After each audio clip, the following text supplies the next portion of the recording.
Je m'appelle Chloé. J'ai 27 ans. La semaine dernière, ma mère m'a surprise avec un dîner d'anniversaire dans un restaurant rétro. Je suis entré en m'attendant à des conversations gênantes et à quelques compliments déguisés. Je ne m'attendais pas à ce que mon propre gâteau d'anniversaire soit la blague. Après le repas, la serveuse est arrivée avec un grand gâteau rectangulaire. Tout le monde s'est tourné vers moi, téléphone levé, souriant déjà. Pendant 3 secondes, je me suis laissé croire que ma mère avait vraiment fait quelque chose de gentil. Puis j'ai vu l'inscription sur le gâteau. En grosses lettres roses au centre, il y avait écrit « Oups, toujours une déception ». Il y a eu un temps de silence, comme si l'air ne savait plus quoi faire. Puis toute la tablée a éclaté de rire. Ma mère a applaudi comme si c'était la chose la plus drôle qu'elle ait jamais vue. Mon petit frère a failli recracher sa boisson. Quelqu'un a crié « Allez, c'est juste une blague ». J'ai fixé ces mots sur le glaçage, comme s'ils attendaient depuis des années d'être prononcés à voix haute. Je n'ai pas pleuré. Je n'ai pas crié. J'ai repoussé ma chaise, pris mon sac et je me suis levé. Ma mère m'a dit de m'asseoir et d'accepter la plaisanterie. Je ne l'ai même pas regardé. Je me suis dirigé vers la sortie. Mon oncle s'est mis devant moi, la main sur mon bras, en me disant de ne pas faire de scène. Je me suis penché comme pour m'excuser et je lui ai chuchoté une phrase à l'oreille. 2 jours plus tard, toute ma famille était en pleine panique, et rien de tout cela n'avait de rapport avec le gâteau. Si vous aimez les drames familiaux compliqués et les vengeances discrètes qui frappent là où ça fait vraiment mal, vous pouvez rester, cliquer sur j'aime et vous abonner pour ne rien manquer de la suite des événements. Le restaurant ressemblait à un décor de vieux film, banquette en vinyle rouge, bord chromé, enseigne au néon grésillant au-dessus du comptoir. Je suis entré avec ce poids familier sur la poitrine, celui qui apparaissait chaque fois que ma famille organisait un beau geste, et que l'on attendait de moi que je joue le jeu. Ma mère, Sylvie, s'était approprié une banquette d'angle comme si elle était la vedette d'un spectacle. Elle était assise avec une posture parfaite, les doigts enroulés autour d'un verre embué, ses yeux me suivant comme quelqu'un qui vérifie un reçu à la recherche d'erreurs.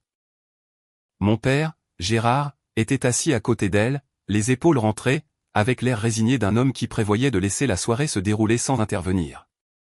En face d'eux, mon jeune frère, Damien, était avachi, son téléphone à la main, enregistrant de courtes vidéos, son attention plus fixée sur l'écran que sur moi. Glisser dans la banquette ressemblait moins à s'asseoir pour dîner qu'à reprendre un rôle que je pensais avoir dépassé. Sylvie a tout observé d'un coup, mes vêtements, mes cheveux, la façon dont mes mains trituraient la paille emballée dans du papier. Ses commentaires fusaient à travers la table, semblant désinvoltes, mais chacun portait une petite pique. Gérard est resté globalement neutre. Damien continuait de lever son téléphone chaque fois que les rires éclataient, orientant son objectif vers moi comme s'il attendait une expression digne d'être publiée. La nourriture est arrivée dans de lourdes assiettes et des paniers. Les burgers s'affaissaient. Les frites laissaient des traces de gras sur la table. Les laits frappés transpiraient sous les néons. La conversation a dérivé vers ma recherche d'emploi et l'avenir vers lequel je ne progressais apparemment pas assez vite. Sylvie a mentionné des gens de mon âge avec des carrières solides et des projets de vie bien définis, puis a laissé le silence entre les exemples faire son travail. Personne n'a utilisé le mot « échec », mais il flottait quand même dans l'air. J'ai observé mon reflet dans le distributeur de serviettes chromées, des cernes fatiguées sous mes yeux, un demi-sourire poli qui ne les atteignait jamais. Je n'avais pas l'air de quelqu'un qu'on célébrait. J'avais l'air de quelqu'un qu'on évaluait. J'ai senti cette fatigue s'installer sur mes épaules, mais en dessous, quelque chose de plus calme, de plus froid, restait en place et continuait d'observer. Les serveurs se déplaçaient entre les tables, remplissant les verres et débarrassant les assiettes. Sylvie semblait s'illuminer à mesure que la table se vidait, comme si la performance se dirigeait vers son acte final. Elle a jeté plus d'un regard vers le comptoir, et chaque regard serrait quelque chose dans ma poitrine. Quand la plupart des assiettes ont été repoussées et que le bruit dans le restaurant s'était calmé en un faible bourdonnement, j'ai vu la serveuse faire un signe de tête vers notre table et disparaître derrière une porte battante. Damien s'est redressé, téléphone prêt. Gérard s'est frotté les paumes sur son jean, dans l'expectative. Je suis resté très immobile, sentant l'air autour de nous changer d'une manière que les lumières n'expliquaient pas.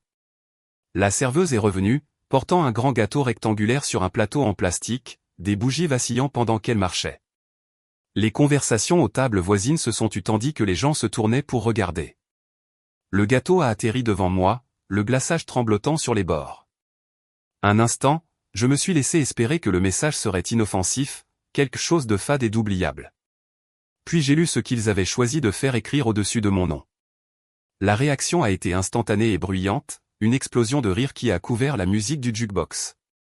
Sylvie a pressé sa main contre sa poitrine de plaisir. Damien a levé son téléphone plus haut pour capturer chaque seconde. Gérard m'a observé avec l'intérêt prudent de quelqu'un qui attend de voir si un verre va se briser.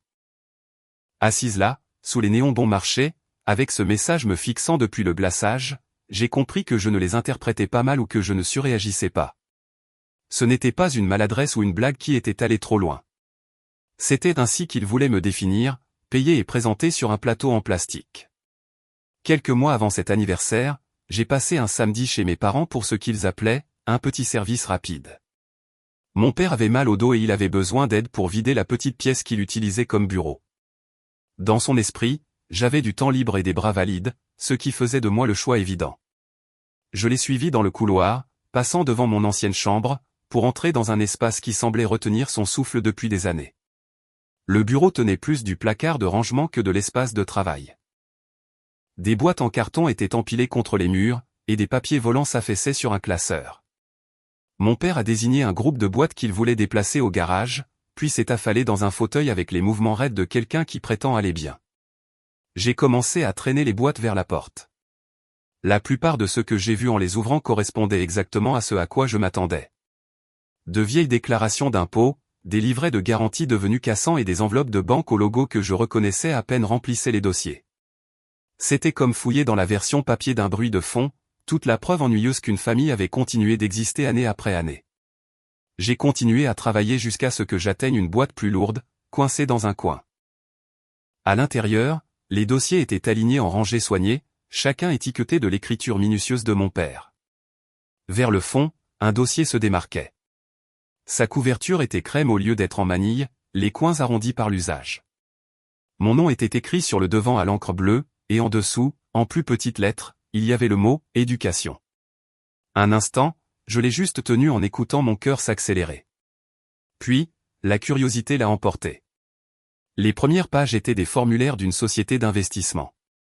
Mon grand-père, Daniel, était désigné comme la personne ayant ouvert le compte, sa signature lente et tremblante au bas du document, exactement comme je m'en souvenais sur les cartes d'anniversaire. La description était simple, de l'argent mis de côté pour mes frais universitaires. Les premiers relevés de compte montraient des dépôts réguliers effectués selon un calendrier, de petites sommes au début, puis des montants plus importants au fil des pages. Le solde grimpait ligne par ligne, un enregistrement silencieux de quelqu'un construisant un filet de sécurité pour la version de moi qu'il espérait voir exister un jour. Une seconde, j'ai presque pu voir cet avenir imaginaire, celui où j'entrais sur le campus sans une boule d'angoisse sur la façon de le payer. À mi-chemin de la pile, le rythme s'est rompu. Les dépôts ont cessé. Des bordereaux de retrait sont apparus à leur place. D'importantes sommes ont quitté le compte en blocs irréguliers, parfois à seulement quelques semaines d'intervalle. Les noms sur les lignes ont changé aussi, celui de ma mère sur certaines pages, celui de mon oncle Christophe sur d'autres, à côté de notes vagues sur des besoins familiaux et une aide temporaire, qui pouvait signifier tout et n'importe quoi. Sur le dernier relevé, le solde était presque nul et le compte était clôturé. La date tombait juste avant l'année où je me suis assise à la table de notre cuisine, remplissant des formulaires d'aide financière et m'entendant dire qu'il n'y avait rien d'économisé, que nous faisions tous de notre mieux, et que je devrais me débrouiller pour le reste. Assise sur le tapis, ce dossier ouvert sur mes jambes, j'ai senti de vieilles conversations se désaxer. Il y avait eu de l'argent un jour, il ne m'était simplement jamais parvenu. Mes mains tremblaient, mais mes pensées étaient claires.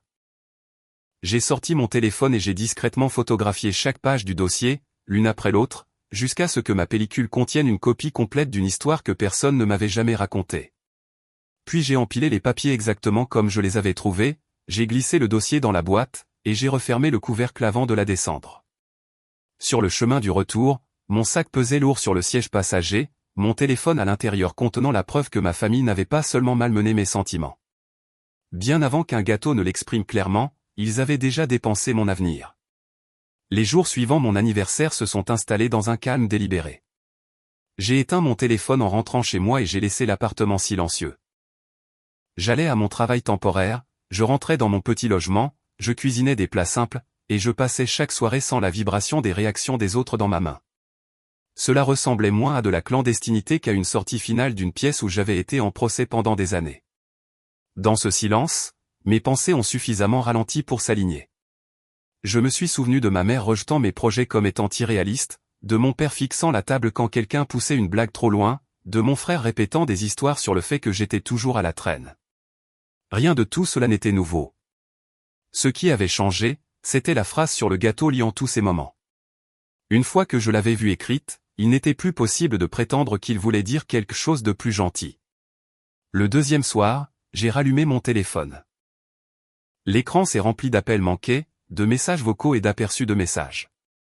Le nom de ma mère apparaissait encore et encore, suivi de celui de mon père, de mon oncle Christophe et de Damien. De longues conversations par SMS et quelques courriels attendaient. Les survoler suffisaient. Ma mère présentait le dîner comme un soutien que j'avais mal compris et s'appuyait sur l'idée qu'elle avait trop sacrifié pour mériter cette distance. Mon père m'exhortait à parler avant que les choses n'aillent trop loin. Christophe se concentrait sur ma réaction, comme si partir avait été la véritable offense. Damien essayait de traiter toute l'affaire comme une blague dont nous finirions par rire. Je n'ai répondu directement à aucun d'eux. J'ai écrit un court message dans la conversation familiale, déclarant que je savais pour le fonds universitaire que mon grand-père avait ouvert pour moi, que j'avais des copies des documents et des relevés du compte, et que je ne gérerais pas cela par SMS. Il n'y avait rien de dramatique dans ces lignes, juste le fait que le secret dans leur dossier n'était plus invisible. Quand le message a été envoyé, le silence qui a suivi a semblé plus lourd mais plus stable, comme un sol qui avait cessé de bouger, même si la pièce était encore sombre. Peu de temps après, un nom qui ne s'allumait presque jamais a illuminé mon écran. Ma tante, Hélène, vivait à plusieurs régions de là et restait habituellement en marge des réunions de famille, assez proche pour être polie, mais assez loin pour éviter d'être entraînée dans chaque dispute. Son appel avait un poids différent des autres. Elle avait parlé à sa fille, ma cousine Romane, qui avait déjà entendu l'histoire de l'anniversaire par des parents qui ne laissaient jamais rien rester secret. Dans cette version, j'étais la personne dramatique, partant à cause d'une blague inoffensive et lançant des accusations sur de l'argent que je ne comprenais pas. Quelque part dans ce jeu de répétition, mon commentaire chuchoté à Christophe s'était transformé en rumeur. Assise sur mon canapé, j'ai parlé à Hélène du dossier dans le bureau de mon père, du compte étiqueté pour mon éducation, des dépôts réguliers qui se sont arrêtés, des retraits signés par ma mère et mon oncle, et des dates qui coïncidaient avec les années où je signais des papiers de prêt. Le dire à voix haute a transformé des chiffres épars en une chaîne de cause à effet. Hélène a écouté sans m'interrompre. Quand j'ai eu fini, elle a admis que de petites remarques de mon grand-père des années plus tôt lui avaient fait penser que quelque chose avait été épargné pour moi, mais elle s'était convaincue qu'elle se trompait parce que mes parents n'en parlaient jamais comme si cela existait. Entendre les détails l'a forcé à examiner cette lacune. Elle m'a demandé de lui envoyer ce que j'avais. J'ai ouvert mon ordinateur portable, j'ai retrouvé le courriel où j'avais stocké les images et les documents, et j'ai joint chaque fichier à un message qui lui était adressé. En regardant la barre de progression avancée sur l'écran, j'ai réalisé depuis combien de temps je gardais cette connaissance pour moi seul. Quand le courriel a finalement quitté ma boîte d'envoi, la preuve ne vivait plus seulement sur mon téléphone et dans ma mémoire. Le poids de ce que ma famille avait fait s'est légèrement déplacé, passant d'un secret que je portais à quelque chose qui pouvait, du moins en théorie, être exposé à la lumière. Le courriel d'Hélène avec le nom de l'avocat semblait différent de tout ce que ma famille avait envoyé jusqu'à présent. Il était court et pratique, sans aucune culpabilité tissée dans les lignes.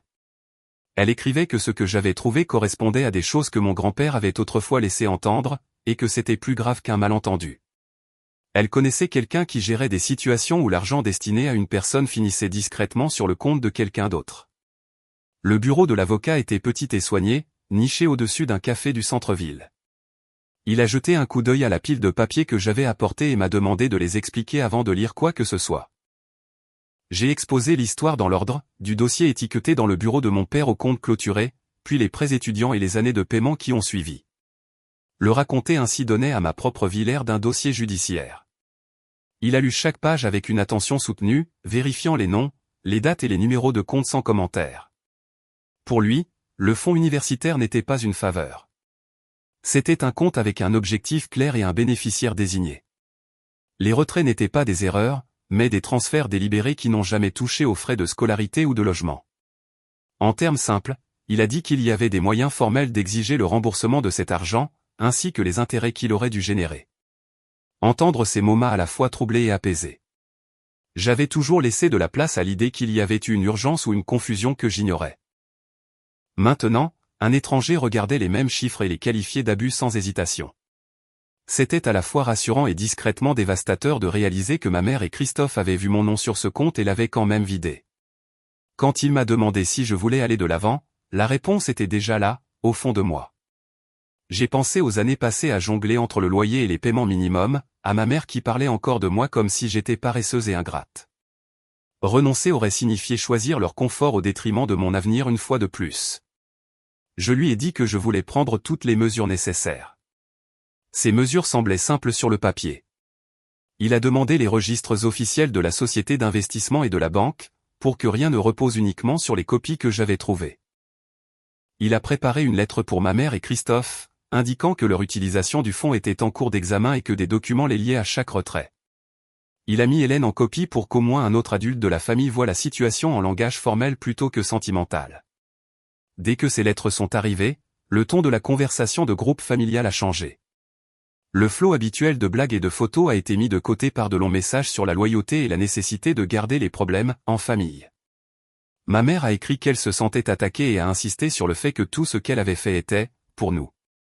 Mon père a essayé de calmer tout le monde depuis la touche, mais ces messages se sont noyés sans rien changer. Damien a ajouté des commentaires vagues sur le drame, qui n'utilisait pas mon nom, mais qui me visait clairement. Au milieu de ce bruit, ma cousine Romane a commencé à poser des questions. Elle voulait savoir quand le compte avait été ouvert, qui y avait accès, et pourquoi on ne m'avait jamais dit qu'il existait pendant que je signais des papiers de prêt. Elle n'a pas joint les documents qu'elle avait vus, mais chaque question laissait entendre qu'il y avait plus de preuves que ce que mes parents admettaient. Personne ne lui a répondu directement. Ils ont esquivé, changé de sujet, et sont revenus à mon attitude plutôt qu'à l'argent. Voir tout cela se dérouler sur mon téléphone était à la fois vif et irréel. Pendant des années, chaque fois que je contestais la façon dont ma famille me traitait, cela se transformait en sermon sur ma sensibilité.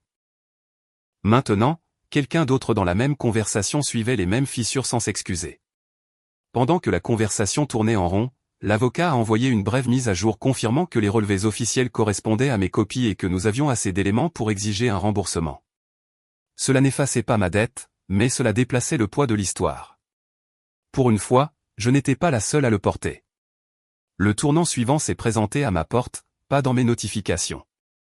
C'était un coulant et prudent, un soir de semaine où l'immeuble était déjà calme et où mon cerveau oscillait entre l'épuisement et l'engourdissement. Je suis resté là un moment, la main suspendue au-dessus de la poignée, sachant que la personne de l'autre côté n'était pas là pour faciliter les choses. Les éviter n'avaient jamais changé ce qu'ils avaient fait, cela n'avait fait que retarder le moment où je devais y faire face. Ma mère était dans le couloir, son manteau à moitié boutonné, les cheveux tirés en arrière trop serrés, comme si elle était sortie précipitamment avant de pouvoir se convaincre de rester à la maison. La lumière du plafonnier du couloir la rendait plus nette, moins floue qu'elle n'aimait paraître. Pendant des années, la voir à ma porte aurait été comme un sauvetage. Ce soir-là, c'était comme si le passé essayait de forcer son retour. J'ai ouvert la porte, mais je ne me suis pas écarté. Elle est entrée dans mon appartement comme si c'était une pièce qu'elle avait le droit d'inspecter. Ses yeux ont balayé le canapé d'occasion, la table bancale, la pile de factures sur le comptoir. Rien dans cet espace ne correspondait à l'image qu'elle avait toujours présentée d'une vie d'adulte réussie. Je pouvais la sentir transformer chaque objet en preuve que j'avais encore besoin du genre de conseil qu'elle seule croyait pouvoir donner. Pour une fois, j'ai laissé ce jugement atterrir et je n'ai rien fait pour l'adoucir. Elle a commencé à parler sur un ton qu'elle réservait aux médecins et aux directeurs d'école, la voix polie qu'elle utilisait quand elle voulait paraître raisonnable. Elle a dit qu'elle s'inquiétait pour moi, qu'elle ne comprenait pas comment un dîner d'anniversaire avait pu se transformer en distance et en document juridique. Elle a tout présenté comme un malentendu amplifié par mes sentiments blessés. Le gâteau et les mots dessus avaient disparu de sa version, remplacés par de vagues références à des blagues qui avaient mal tourné. Dans l'histoire qu'elle racontait, j'avais pris les choses trop au sérieux et j'avais mêlé des étrangers aux affaires familiales. Quand elle a finalement mentionné l'argent, c'était presque une pensée après coup. Le fonds est devenu quelque chose qui était, là pendant les années difficiles, une autre ressource à puiser quand elle et mon oncle Christophe essayaient de maintenir tout le monde à flot. Les retraits se sont transformés en choix difficiles, le genre que tout parent ferait. Mon nom sur les documents, mes projets d'études, les prêts que j'avais signés pour couvrir ce qui n'était supposément pas là, tout cela a été relégué aux marges de son explication. Elle voulait que je voie un sacrifice là où je voyais une promesse discrètement vidée. Assise en face d'elle, je pouvais sentir deux réalités s'affronter. L'une était imprimée à l'encre noire sur les relevés d'une société d'investissement, montrant des contributions destinées spécifiquement à mon éducation et un solde qui s'était évaporé bien avant que je remplisse mon premier formulaire d'aide financière. L'autre vivait entièrement dans sa bouche, un récit où la nécessité excusait tout et où la gratitude était la seule réponse acceptable. Autrefois, j'aurais essayé de trouver un terrain d'entente entre ces deux choses. Maintenant, je comprenais qu'il n'y en avait pas. Il n'y avait aucune excuse enfouie dans ces paroles. Ce que j'entendais à la place, c'était de la peur déguisée en inquiétude, peur d'être jugé par des gens qui ne partageaient pas notre nom de famille, peur de perdre la stabilité que cet argent avait aidé à acheter, peur que la version d'elle-même qu'elle présentait au monde puisse se fissurer. Elle n'a jamais dit qu'elle avait peur du tribunal, mais chaque phrase tendait dans cette direction. Elle voulait que je recule avant qu'un juge ne voie ce que j'avais trouvé. Elle voulait que cela reste dans les coins sombres où vivent habituellement les secrets de famille. Quand je lui ai dit que je ne retirais rien et que j'avais l'intention de poursuivre le processus déjà en cours, la pièce a semblé étrangement calme. Je n'ai pas haussé la voix ni énuméré toutes les fois où elle m'avait rabaissé pour se maintenir debout. J'ai simplement refusé de reprendre la position qui rendait ses choix plus faciles à supporter. La blessure dans son expression venait moins de ce qu'elle avait fait que de la prise de conscience que la culpabilité ne fonctionnait plus sur moi. Elle est partie avec des mouvements raides, comme si le couloir pouvait la juger en sortant. Après que la porte se soit fermée, l'espace semblait plus vide, mais aussi plus à moi. Pendant un moment, j'ai tourné en rond dans l'appartement, attendant la prochaine vague. Elle est arrivée sous la forme d'un appel de mon père. Sa voix portait cette fatigue familière, le son de quelqu'un qui avait passé une vie à rester neutre en détournant le regard. Il n'a pas contesté l'existence du fonds ou les retraits. Il s'inquiétait pour les avocats, pour le tribunal, pour ce que cela ferait à ma mère et à Christophe. Sous tout cela se cachait un unique espoir, que je puisse décider que cela n'en valait pas la peine. En l'écoutant, j'ai réalisé que personne n'était plus confus sur les faits. Ils étaient seulement contrariés que ces faits puissent enfin avoir des conséquences. Accepter de gérer cela discrètement selon leurs termes aurait signifié accepter que mon avenir puisse être traité comme une ressource familiale puis tranquillement oubliée. Je lui ai dit que je suivrais les conseils de la seule personne dans cette affaire dont le travail était de me protéger. C'était tout ce que j'étais prête à offrir. Quelques jours plus tard, une enveloppe du tribunal est apparue dans ma boîte aux lettres, fine et banale. À l'intérieur se trouvait une seule page avec un numéro de dossier et une date, une heure et une salle dans un bâtiment où je n'étais jamais allé. Elle ne mentionnait ni l'amour, ni l'obligation, ni les sentiments blessés. Elle ne se souciait pas de savoir qui avait sacrifié quoi ou qui pensait mériter le pardon. Elle exposait simplement quand les personnes qui avaient traité mon avenir comme de la menue monnaie devraient en répondre. En tenant ce papier, j'ai senti la peur se glisser à côté d'un sentiment de justesse calme et tenace. Pour une fois, ce qu'ils avaient fait ne serait pas mesuré par ma tolérance. Ce serait mesuré par rapport à quelque chose qu'ils ne pouvaient pas réécrire. Le jour de l'audience est arrivé avec un ciel gris et une sorte de lumière fatiguée qui rendait les marches du palais de justice plus lourdes qu'elles ne l'étaient. Je suis resté dehors un moment avec le numéro de dossier frais dans mon esprit, me rappelant que je n'entrais pas là comme une enfant demandant la permission. J'étais une personne apportant des preuves. Cette pensée n'a pas effacé le tremblement sous ma peau, mais elle a fait avancer mes pieds. À l'intérieur de la salle d'audience, tout semblait réduit à l'essentiel, des bancs en bois, une estrade pour le juge, quelques tables pour les personnes qui étaient là pour débattre de ce qui s'était déjà passé. Mon avocat était assis à côté de moi, calme et efficace, triant des documents soigneusement agrafés. De l'autre côté de la salle, ma mère et Christophe ont pris place avec leurs propres conseils. Mon père était assis au bout de leur rangée, les épaules légèrement voûtées comme pour essayer de se faire tout petit. Hélène a trouvé un siège derrière moi, un soutien silencieux dans un espace qui ne reconnaissait pas les rôles émotionnels. Le juge ne se souciait pas du gâteau, du restaurant ou de l'un des mots qui avaient été lancés dans les messages par la suite. Le seul langage qui avait du poids là-bas était celui imprimé sur les formulaires de compte et les relevés bancaires. Un par un, mon avocat a exposé l'histoire dans ce dialecte. Il a montré les documents que mon grand-père avait signés pour établir le fonds, la désignation qui me nommait comme la personne que l'argent était censé aider, les années de contributions régulières, puis le virage brutal où les dépôts ont cessé et les retraits ont commencé. Chaque page montrait le même schéma. Les signatures en bas appartenaient à ma mère et à mon oncle. Les fonds ont été transférés sur leur compte avec des libellés vagues qui n'ont jamais touché au bureau de scolarité ou aux factures de logement à mon nom. Les registres officiels de la société d'investissement correspondaient aux copies que j'avais prises dans le bureau de mon père. Il n'y avait aucun document manquant, aucune clause cachée qui disait qu'ils pouvaient convertir cet argent en un fonds familial général quand cela leur plaisait. Sur le papier, c'était simple, de l'argent mis de côté dans un but précis avait été détourné ailleurs. Leur défense s'est fortement appuyée sur le contexte. Il y a eu des mentions d'années difficiles, de dépenses imprévues, de la pression pour garder un toit au-dessus de nos têtes. Ils ont essayé de présenter le compte comme un outil qu'ils avaient dû utiliser, pas quelque chose qu'ils avaient choisi de piller. L'histoire suggérait que n'importe quel parent dans leur situation aurait fait la même chose, et que l'amour devrait l'emporter sur les détails techniques imprimés sur du papier à en-tête institutionnel. Rien de tout cela n'a changé les chiffres. Le juge a écouté sans réaction visible, puis est revenu encore et encore aux documents et au langage qui y était écrit. Ce qui importait dans cette salle n'était pas ce que ma mère ressentait à propos de ses sacrifices ou comment Christophe présentait ses difficultés. C'était le dossier clair que les fonds destinés à mon éducation avaient été dépensés à mon insu et sans aucune tentative de les remplacer. La décision du juge a été présentée calmement, presque cliniquement. Le solde du compte au moment de la clôture a été calculé. Les intérêts qui auraient dû s'accumuler au fil des ans ont été ajoutés, et un chiffre total a été fixé. Ils ont été condamnés à rembourser ce montant selon un échéancier, avec la compréhension que s'ils échouaient, le tribunal pourrait placer des saisies sur leurs biens pour le recouvrer. Entendre cela exposé ainsi aurait dû être triomphal. Au lieu de cela, cela a atterri avec une finalité lourde et silencieuse. Ce n'était pas une aubaine. C'était une tentative tardive de restaurer quelque chose qui aurait dû être là depuis le début. Le tribunal n'a pas abordé les années de paiement de prêt, les intérêts que j'avais déjà payés, ou le coût émotionnel de réaliser que les personnes qui se disaient mon filet de sécurité l'avaient coupé et étaient parties. Ces parties étaient à moi de les porter et de les surmonter ailleurs. Dans les semaines qui ont suivi la décision, les retombées ont secoué la famille par vagues. La maison de ma mère, autrefois un lieu qu'elle utilisait comme une scène pour afficher son contrôle, est devenue un endroit dont on parlait à voix basse en termes d'expertise et de refinancement. Le nom de Christophe a commencé à faire surface dans des conversations sur le crédit endommagé et les ventes forcées au lieu de la confiance facile et de l'argent emprunté.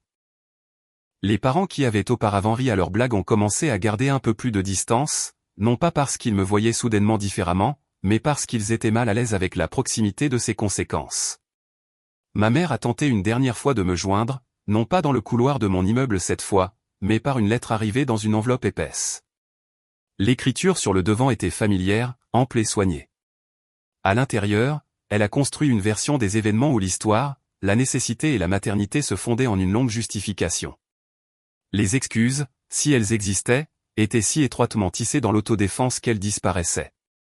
J'ai lu les premières lignes, j'ai senti la vieille envie de la mettre à l'aise, puis j'ai replié les pages sur elles-mêmes. La lettre est allée à la poubelle, non par colère à ce moment-là, mais parce que j'ai finalement accepté que je n'avais pas à garder chaque histoire qu'elle essayait de me donner. Je ne l'ai pas appelée. Je ne lui ai pas rendu visite. Je ne suis pas venu aider à trier ce qu'elle pourrait avoir à vendre pour respecter les ordres de remboursement. Couper le contact n'était pas un geste destiné à la punir. C'était une limite qui aurait dû exister bien avant qu'un juge ne prononce son nom. Ma relation avec Christophe a disparu tout aussi complètement. Il n'y a pas eu de confrontation dramatique, pas de discours finaux sur des parkings ou dans des hôpitaux. Juste une décision lente et délibérée de ne pas retourner dans des pièces où le fait d'être de la même famille était utilisé comme une excuse pour ignorer le mal. La vie après cela n'est pas soudainement devenue facile. Mes prêts ne se sont pas évaporés. Je devais encore travailler, chercher un meilleur salaire, comprendre à quoi je voulais que mon avenir ressemble maintenant qu'il n'était plus lié à leur approbation. J'ai commencé une thérapie et j'ai analysé des années de schémas, non pas parce qu'un tribunal me l'a dit, mais parce que je voulais arrêter de vivre comme si j'étais toujours à un faux pas d'être à nouveau qualifié de « déception ». Petit à petit, l'idée que je n'avais de la valeur que lorsque j'absorbais les choix de tout le monde a commencé à se relâcher. S'il y a quelque chose d'utile dans cette histoire pour quiconque regarde, ce n'est pas que le système juridique a tout réglé ou que se défendre se termine toujours par une victoire nette. La vérité est plus compliquée. Les documents et les juges peuvent traiter de l'argent et des ordonnances, mais ils ne peuvent pas transformer quelqu'un en le parent dont vous aviez besoin. Ce qu'ils peuvent faire, c'est tracer une ligne qui dit « Votre avenir n'est pas un fonds communautaire pour les urgences des autres, peu importe le nom de famille que vous partagez. » Le vrai changement s'est produit lorsque j'ai cessé d'attendre que ma famille reconnaisse ma valeur et que j'ai commencé à agir comme si elle existait, qu'ils la voient ou non. Cela signifiait accepter que l'amour sans respect ne suffit pas, que les blagues qui révèlent ce que quelqu'un pense vraiment ne sont pas inoffensives, et que parfois, la seule façon d'éviter d'être épuisé est de s'éloigner complètement. J'avais l'habitude de penser que protéger ma famille signifiait garder le silence et pardonner rapidement. Maintenant, je comprends que la seule personne que je protégeais vraiment en gardant le silence était celle qui a écrit, toujours une déception, sur un gâteau et s'attendait à ce que je l'avale avec le sourire.